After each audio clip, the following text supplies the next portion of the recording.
அன்பு மாணவர்களுக்கும் அருமையான ஆசிரியர்களுக்கும் நமஸ்காரம். எல்லாரும் ஹாப்பியா இருக்கீங்களா?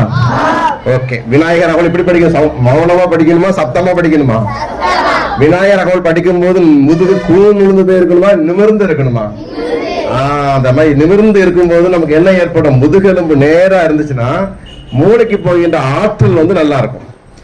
காலையிலே இந்த மூளைக்கு போற ஆற்றல் ரத்த புத்துணர்ச்சியோடு போகும் பொழுது படிக்கிற பாடம் ஈஸியா மனசுல பதியும். பரீட்சை நேரத்துல ஞாபகத்துல வரும். தீய எண்ணங்கள் வராதுன்னு சொன்னாங்கல்ல. என்னென்ன எண்ணங்கள்லாம் தீய எண்ணங்கள்? எதெல்லாம் தீய எண்ணங்கள்? படிக்கிற காலத்துல எதெல்லாம் தீய எண்ணங்கள்? சண்டை போடுறது. ஏன் சண்டை போடுறது தீய எண்ணமா? அப்ப நிறைய கராத்தே இருக்குது, குங்ஃபூ இருக்குது, சண்டை போடுறது தானே. சிலம்பம் இருக்குது, அதெல்லாம் தப்பானதுதான். அது நல்லதுதான். அப்ப சண்டை போடுறது நல்லதா? கராத்தே குங்ஃபூ சிலம்பம்ல சண்டை போடுறதா? என்னது அது? கரெக்ட். அதெல்லாம் என்னது? தற்காப்பு கலைகள். என்னது? தற்காப்பு கலைகள். தற்காப்பு, தன்னையும் காத்துக்கலாம், ஆபத்தில் இருக்கக்கூடிய நபர்களையும் காப்பதற்கு பயன்படுத்தக்கூடிய கலைகள். அப்ப எது தப்பு? நாம நம்ம வலிமை மிகுந்த நபர், நல்ல பலசாலியா இருக்கிற ஒருத்த பலம் குறைந்த ஒருத்தன் சண்டை போடுறது ரைட்டா தப்பா? ஏன் தப்பு? நான் பலசாலி, சரியா? இன்னொருத்தன் பலம் குறைஞ்சவனா இருக்கான், 2 அடி கொடுத்தா அவன் ஓடிடுவான், எனக்கு எந்த பாதிப்பும் இல்லைல்ல. அப்ப ஏன் தப்பு? அவனுக்கு கஷ்டம் தப்பா இருக்கலாம், எனக்கு என்ன தப்பு? நான் பலசாலி, 2 அடி அடிச்சு வச்சுக்க, அவனை என்ன ஏத்து நிக்க முடியாது, அவன் ஓடிடுவான். அப்ப எனக்கு தப்பா கேட்டா? எனக்கு கரெக்டா தப்பா? கரெக்டா தப்பா? தப்புன்றவங்க எதுவுங்க? சரி, நான் பலசாலி, பலம் குறைஞ்சவன் அடிக்கிறேன், சரியா? அவன் என்னால அடிக்கவே முடியாது, ஓகே, கை வச்சுக்கலாம். இப்ப நான் பண்றது சரின்னு சொல்றவங்க எதுக்குங்க? அது தூக்கலாம், தைரியமா தூக்கலாம், ரைட்டா தப்பா மனசுல போற. Okay, fine, super, very good. அதாவது கை தூக்குற நபர் ரைட்டோ தப்போ ஏதோ ஒண்ணுக்கு கை தூக்குற நபர்கள் எல்லாருக்குமே நமக்கு நம்ம பாராட்டு கொடுத்துடலாமா? ஏன்னா ஒரு கேள்விகள் கேட்கும் போது ஒண்ணு ரைட்டோ தப்போ நமக்கு தெரிஞ்சது சொல்றது மிகச்சிறந்த நல்ல பழக்கம். சிலர் வந்து ஒரு படத்துல வருமா, இருக்க இடம் தெரியாம இருந்துட்டு போகணும்னு பசங்க நிறைய பேர் கை தூக்குனீங்க, வாழ்த்துக்கள். ஆனா பொம்பளை பிள்ளைங்கள்ல பாதி பேர் அதுக்கும் கை தூக்கல, இதுக்கும் கை தூக்கல. அப்படி இருக்க கூடாது. நமக்கு தோன்ற விஷயம் ரைட்டோ தப்போ சொல்ல பழகணும். நான் பலம் மிகுந்த ஒரு நபர், பலம் குறைந்த ஒரு நபரை நான் அடிச்சா எனக்கு பாதிப்புல நம்ம நினைச்சிட்டு இருக்கிறோம். ஆனா திருவள்ளுவர் கோபத்தை வச்சு ஒரு அதிகாரம் சொல்லியிருக்காரு. அது அதிகாரத்தோட பேர் என்ன? தமிழ்ல அதிகாரத்தோட பேர் என்ன? கோபம் கொள்ளாம சினம் கொள்ளாமல் அந்த அதிகாரம். அந்த அதிகாரத்தோட பேர் என்ன? வெகுளாமையில் ஒரு அதிகாரம். படிச்சிருக்கீங்களா? 31வது அதிகாரம். அதுல ஒரு வார்த்தை சொல்லியிருக்கிறார், தன்னைத்தான் காக்கின் சினம் காக்க. படிச்சிருக்கீங்களா திருக்குறள்? தன்னைத்தான் காக்கின் சினம் காக்க, காவாக்கால் தன்னையே கொள்ளும் சினம்னு சொல்லியிருக்க. அதுக்கு அர்த்தம் என்ன? நான் என்ன காப்பாத்திக்கணும்னா, நான் என்ன காப்பாத்திக்கணும், தற்காப்பு கலைகள் படிச்சுக்கிறதுலாம் ஓகே தான். அதோட ரொம்ப ரொம்ப முக்கியம், என்னுடைய கோபத்தை நான் வந்து கட்டுப்படுத்த வேண்டும், டக்குன்னு வெளிப்படுத்தக்கூடாதுன்ற. தன்னைத்தான் காக்கின் சினம் காக்க, காவாக்கால். அப்படி காப்பாத்தலன்னா தன்னையே கொள்ளும் சினம். யார் அதிகமா கோவப்படுறானோ அவனையே அந்த கோபம் வந்து அழிச்சிருமா. இது ஏத்துக்கிற மாதிரி இருக்கா? நல்ல பலசாலியா ஒருத்தர் இருக்கிறான், அவன்கிட்ட யாருமே நெருங்க முடியாது, யாரும் அடிச்சு துவைச்சிருவான். அப்ப அந்த கோபம் அவனை எப்படி கெடுக்கும்? வாய்ப்பு இருக்கா இல்லையா? என்ன மாதிரி வாய்ப்பு இருக்கு? வாய்ப்பு இருக்கா இல்லையா? சரி, இந்த மாதிரிதான் வாய்ப்பே இல்லைன்னு நினைச்சவன் தான் வீரபத்ரன். வீரபத்ரன் படிச்சு பார்த்தான், திருக்குறளை படிச்சு பார்த்து, என்னடா திருக்குறள் என்ன வச்சிருக்கிறாரு, தன்னைத்தான் காக்கின் சினம் காக்கின்றாரப்பா. அப்ப நம்ம வந்து கோபமா இருந்தா, கோபம் வீரமா இருந்தாலும் நம்ம காப்பாத்திக்க முடியும். ஆனா கோபமே கொல்லக்கூடாதுன்னு சொல்றாரு, தப்பு. நான் எல்லாரும் அடிச்சு துவைப்பேன்னு வீரபத்ரன் 8ஆம் கிளாஸ் படிச்சிட்டு இருக்கான். எத்தனாம் கிளாஸ்? ஏதாவது கேட்ட டெய்லி சண்டை சச்சரவு, வீட்டுல சண்டை, ஸ்கூல்ல சண்டை, தெருவுல சண்டை. வாய்ப்பு கிடைக்கும் போதெல்லாம் இந்த தம்பி படத்துல ஒருத்தர் நடிப்பாரு, யாரு? அதான் பழைய படம். ஓகே, அது ரௌத்ரம் பழகுன்ற மாதிரி என்ன தப்பு நடந்தாலும் டக்கு டக்கு டக்குன்னு அடிச்சிடும். கைதான், வாய் பேசுறதுக்கு முன்னாடி கைதான் நீளும். டெய்லி பஞ்சாயத்து அவங்க வீட்டுல. அவங்க அப்பாவுக்கு ரொம்ப கஷ்டம். என்னடா பண்ண, ரொம்ப கஷ்டப்பட்டே இருந்தாரு. திடீர்னு என்னாச்சு, வீரபத்ரனுக்கு அடி வயிற்றுல பயங்கரமான ஒரு வலி வர ஆரம்பிச்சிச்சு. பயங்கரமான வலி வந்து அல்சர் மாதிரி சாப்பிட முடியல. சாப்பிட்டா அதிகமா வாந்தியா வர்ற மாதிரியான ஒரு பிரச்சனை ஆரம்பிச்சு. கொஞ்ச நாள் கழிச்சு என்ன ஆயிடுச்சு, அவங்களுக்கு ஒரு மாதிரி தூக்கத்துல திடீர்னு முழிச்சு சரியா தூங்க முடியாம கண்கள் ஃபுல்லா சிவப்பு கலரா வர ஆரம்பிச்சிருச்சு. என்னடா உடல் வந்து இன்னும் ஆரோக்கியமா இருந்த உடல் கொஞ்சம் குறைய ஆரம்பிச்சு. தெரிஞ்ச உடனே அவங்க அப்பா டாக்டர்கிட்ட கொண்டு போய் காட்டுறாங்க. டாக்டர் செக் பண்ணி பாக்குறாங்க. செக் பண்ணி பார்த்துட்டு உடம்புல அதிகமான இந்த பித்தம்னு சொல்லுவாங்கல்ல, சூடு, உடம்புல அதிகமான சூடு இருக்கு. இந்த ஹைட்ரோகுளோரிக் அமிலம் எங்க இருக்கு? HCl, ஹைட்ரோகுளோரிக் அமிலம் கேள்விப்பட்டிருக்கீங்களா? எங்க இருக்கு? எங்க இருந்து சுரக்குது?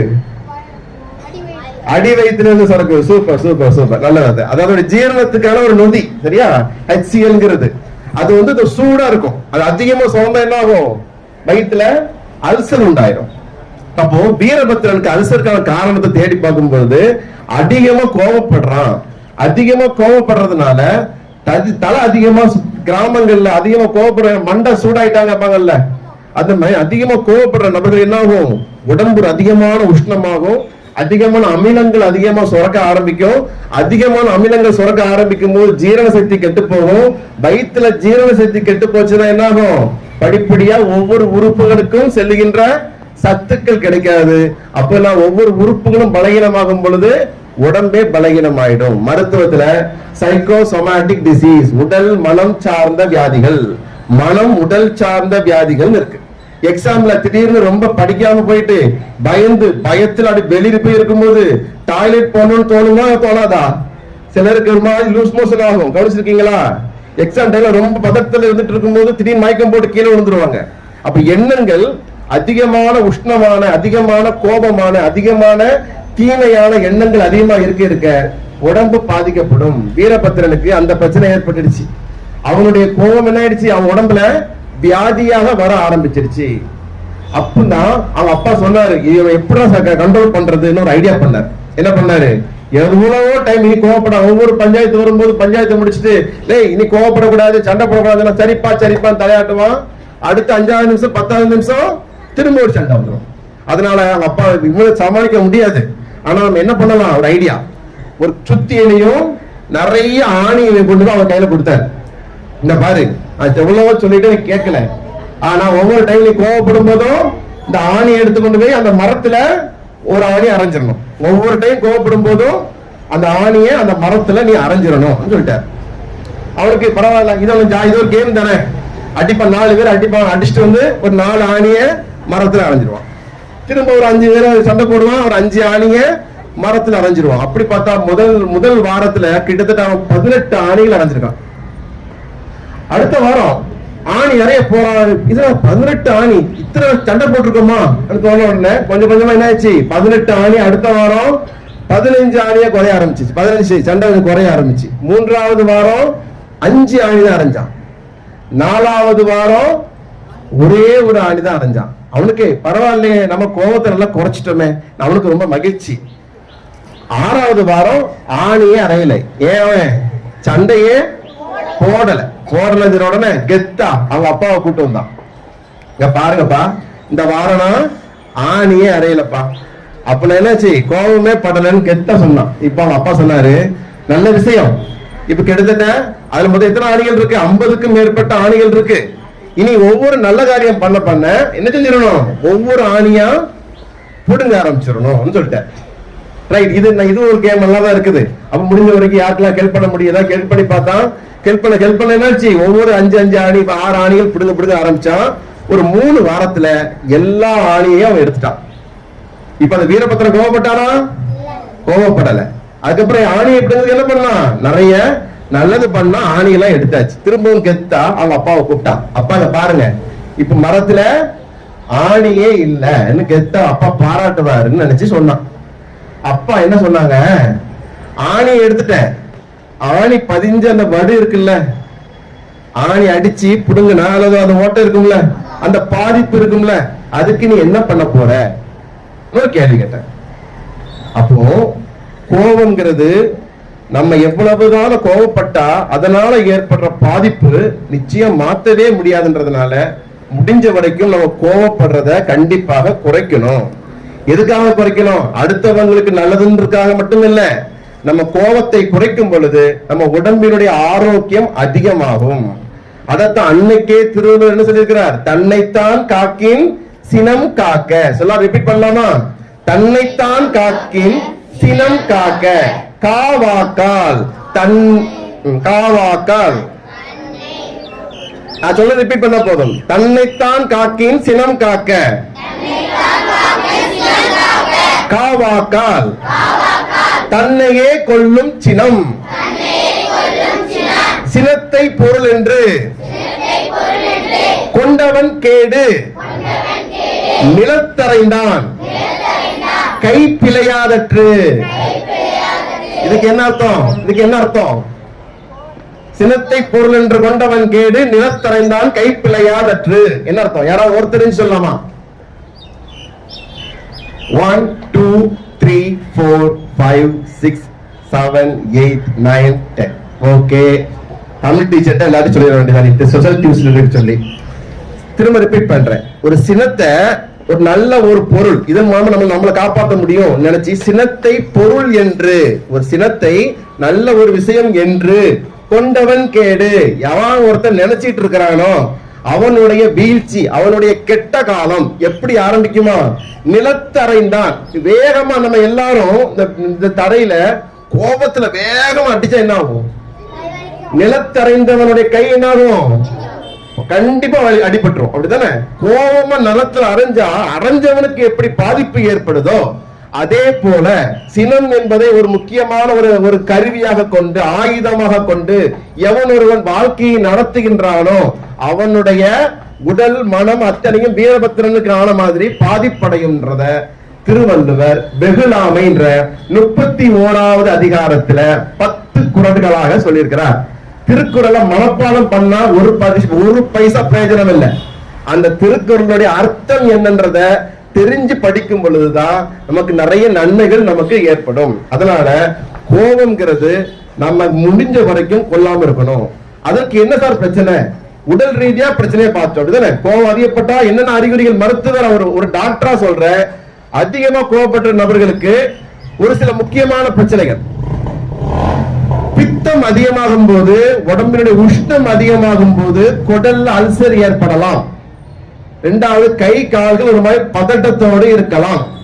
படிக்கும் பொழுது ஞாபக சக்தி குறைவதற்கு அதிகமான கோபம் முக்கியமான காரணம். தோள்கள்ல சின்ன சின்ன அரிப்புகள், நிற மாற்றங்கள் ஏற்படுவதற்கு கோபம் முக்கியமான காரணம்.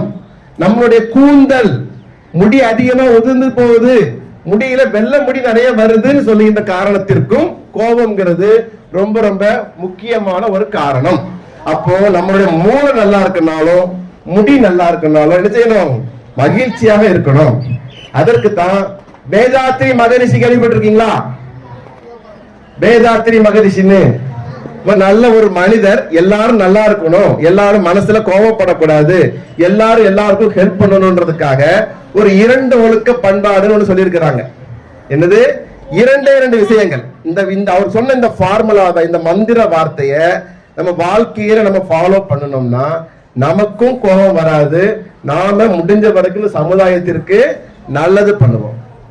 அது நம்ம என்ன சொல்லலாமா? நான் ரிப்பீட் சொல்றேன், ரிப்பீட் பண்ணுங்க. நான் எனது வாழ்நாளில் எவருடைய மனதிற்கும் உடலுக்கும் துன்பம் தரமாட்டேன். துன்பப்படும் உயிர்களுக்கு என்னால் முடிந்த உதவிகளை செய்வேன். ரிப்பீட் பண்ணலாமா? நான் எனது வாழ்நாளில்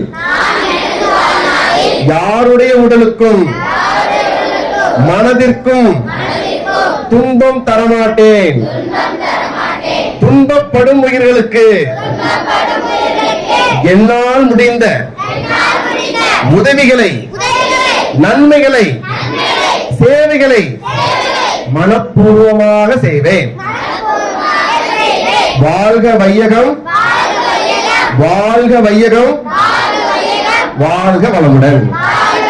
சரி, இந்த கோபத்தை குறைச்சி மகிழ்ச்சியாக ஒவ்வொரு கல்வியாண்டிலும் வெள்ளையிலும் வெற்றிகள் பெற ஸ்ரீ ராமகிருஷ்ணா சிதம்பரேஸ்வரர் முன்னாள் மாணவர் சங்கத்தின் சார்பாக மகிழ்வோடு வாழ்த்துவது உங்கள் அன்பு டாக்டர் சுந்தர் பரமாத்தலிங்கம். நன்றி.